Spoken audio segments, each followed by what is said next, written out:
জয় শিব শম্ভু, জয় মাতা। দর্শক বন্ধু, আজকের প্রসঙ্গ হলো গৃহস্থের বিবাহিতা স্ত্রীরা কোন জিনিস অন্য স্ত্রী লোকেদের সঙ্গে ভাগ করে ইউজ করলে তাদের অজান্তেই তাদের স্বামীর ভাগ্য আস্তে আস্তে নষ্ট হয়ে যায়। এমন অনেক পরিবার আছে যেই পরিবার গৃহিণীর থেকে অন্যান্য স্ত্রী লোকরা সিঁদুর ভাগ করে পড়ে।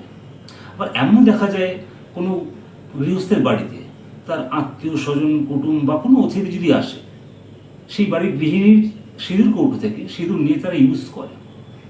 এগুলো একদম করতে যাবেন না, কারণ এটা নিয়ম নয় আধ্যাত্মিক জগতে।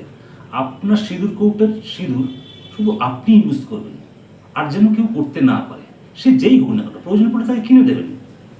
না হলে আপনার অজান্তে কিন্তু আপনার স্বামীর ভাগ্য কিন্তু আস্তে আস্তে নষ্ট হয়ে যাবে। এই নিয়ম